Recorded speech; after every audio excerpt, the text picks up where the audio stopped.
An IRS scam has the St. Joseph Police Department issuing warnings to area residents. Basically, they're telling these people that they owe back taxes for one thing or another, and if those taxes are not paid, then the IRS will put a lien on their home or their property or something like that, and this matter can be resolved quickly if you'll just send in some money.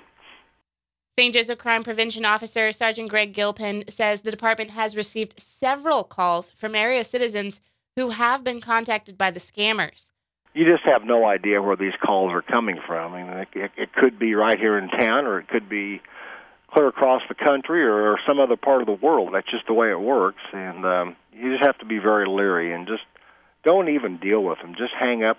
Our sister station, Q Country 92.7, was also contacted by the IRS scammers who left this message on the Q Country hotline.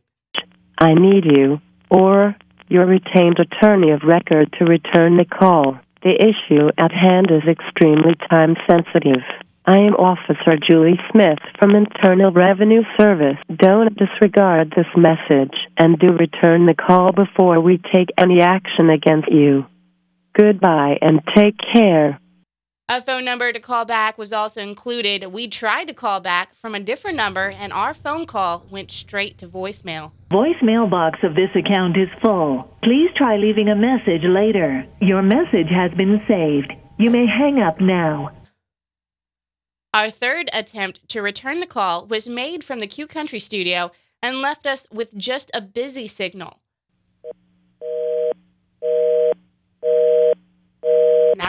However, the scammers have already made several attempts to contact someone at that number. I just tell you to hang up the phone. Just don't even listen to their, once they start asking personal questions and stuff like that, and it to be totally out of line.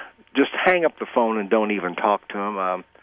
Many of these callers are very persuasive. I mean, they have a well-planned, well-written script that they've rehearsed, and they're very good. They can really sound legit, and so you need to just be cautious. But if you think it's a scam, simply hang up.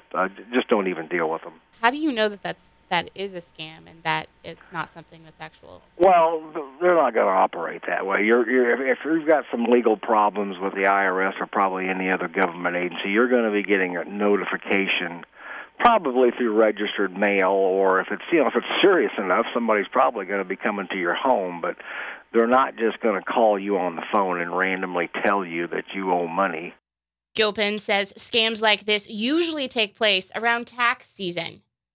Yeah, you see this a lot around tax time when people are really thinking about taxes, but this is also the time of the year that people have saved up money for Christmas and stuff like that. So I got the scammers probably figure you have extra money that maybe you won't have throughout the year, so it may be a good time to hit. But you do see cases where people have filed their taxes and found out that somebody else has already used their Social Security number or something and actually gotten their refund.